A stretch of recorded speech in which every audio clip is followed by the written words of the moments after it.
Hey family, welcome back to my channel. My name is Anna Mahali, and this is the corner where we talk optimizing your daily banking while also building healthy personal finances. Now, in today's video, I'm going to talk about the multi-currency cash passport, in short, the cash passport. And I hope you find this informative. Without wasting any more time, let's get into it.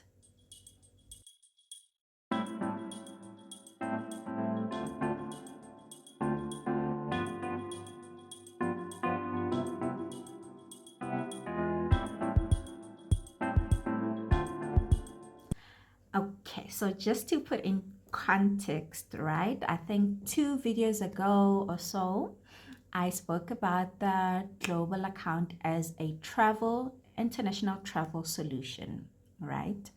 And now the multi-currency cash passport, or I'll just call it the cash passport, is another alternative.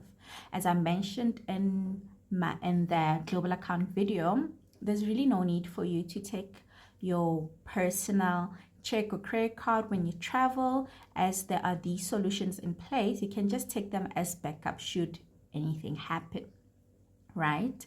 So this will be sort of a comparison because there are differences in the products, and I feel like to explain the cash passport, it also puts in better context the global account. Now, firstly, the first difference is that a global account is a Visa account, Visa card, right? With a cash passport, it is a MasterCard. So that's the very first difference. And secondly, I did mention that with a global account, you can get up to 9 currencies, right? With only the big 3 currencies having cards linked to them. With the cash passport, you can this is one of the biggest differences, right? It is one card where you can load up to 7 currencies.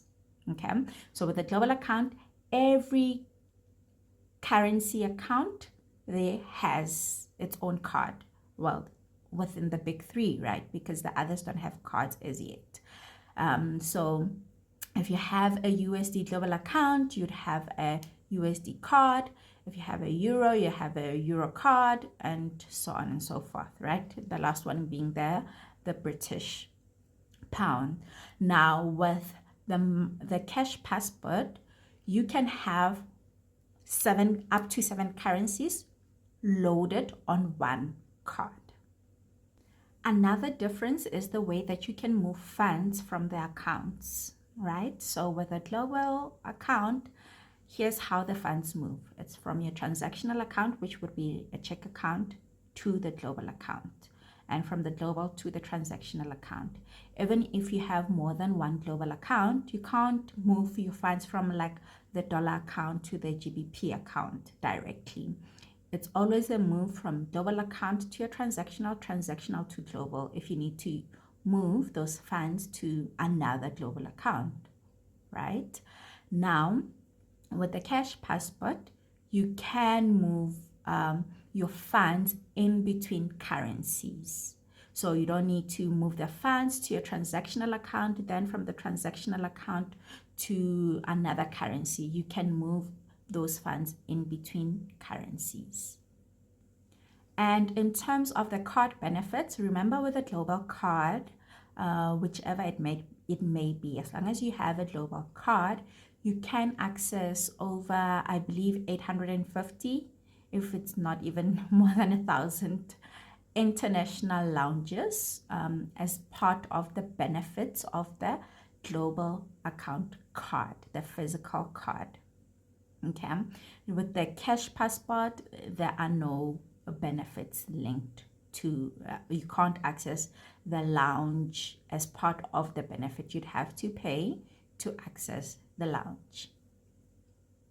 So with a cash passport, you can manage it on your bank's banking app, but also you can just download a cash passport mobile app where you can manage your account simply from there.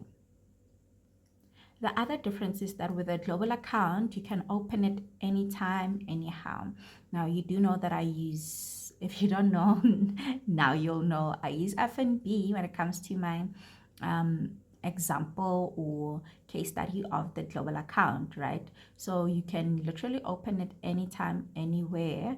And if you are South African, perhaps working for, let's say, an American company, and you remotely while you're still in South Africa, then you can give them that account number so that they pay into that, right? When it comes to the Cash Passport, however, when you order it, it works the same way as when you order foreign currency.